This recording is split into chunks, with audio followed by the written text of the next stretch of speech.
দেশ জুড়ে বইছে তীব্র শৈত্যপ্রবাহ। এই শীতে প্রায় সবার হাত পা ঠান্ডা হয়ে যায়।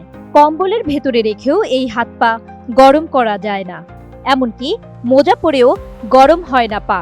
অথচ শরীরের বাকি অংশ ঠিকই স্বাভাবিক থাকে। কিন্তু কেন এমন হয়? অনেকেই ভাবেন এটা হয়তো কোনো বড় রোগের লক্ষণ, আবার কেউ কেউ বিষয়টিকে তেমন গুরুত্ব দেন না। প্রকৃতপক্ষে শীত বা ঠান্ডা পরিবেশে হাত পা ঠান্ডা লাগা একটি স্বাভাবিক প্রতিক্রিয়া। তবে কিছু ক্ষেত্রে এটি শরীরের ভেতরের সমস্যারও ইঙ্গিত দেয়। চিকিৎসকরা বলছেন এটি বোঝা খুবই জরুরি। তবে এটি স্বাভাবিক হলেও সতর্ক হওয়া প্রয়োজন। নোভা এলইডি টিভি, ঝকঝকে ছবি, নিখুঁত শব্দ, 5 বছরের ওয়ারেন্টি। নোভা মানে সঠিক মান, নিশ্চিত সেবা। শরীর যখন ঠান্ডা অনুভব করে তখন সে নিজের সবচেয়ে গুরুত্বপূর্ণ অঙ্গগুলো গরম রাখতে চেষ্টা করে। এজন্য হাত পায়ের দিকে রক্ত প্রবাহ কিছুটা কমিয়ে দেয়। এই প্রক্রিয়াকে বলা হয় ভ্যাসোকনস্ট্রিকশন। ফলে হাত ও পা ঠান্ডা লাগে। এটি সাধারণত স্বাভাবিক এবং সাময়িক। তবে সমস্যা তখনই ঘটে যখন ঘরের ভেতর উষ্ণ আবহাওয়াতেও হাত পা ঠান্ডা থাকে। কিন্তু এর কারণ কেবল শীত নয়, আরেকটি কারণ রয়েছে। বিশেষ এক ভিটামিনের অভাব হলে শীতে এভাবে হাত পা ঠান্ডা হতে থাকে।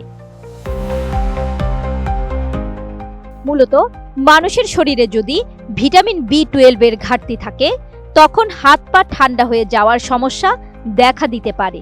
তাই কেবল শীতের কারণে মনে করে কোনোভাবেই এই সমস্যা অবহেলা করা যাবে না।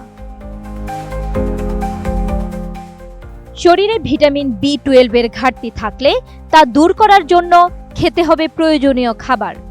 মাছ, মাংস, ডিম পর্যাপ্ত পরিমাণে খেলে শরীরে ভিটামিন B12 এর ঘাটতি পূরণ হতে পারে। ডিমের কুসুমে থাকে পর্যাপ্ত ভিটামিন B12 এর উপাদান।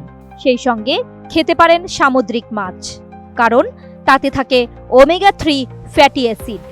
এটি ভিটামিন B12 এর ঘাটতি মেটাবে।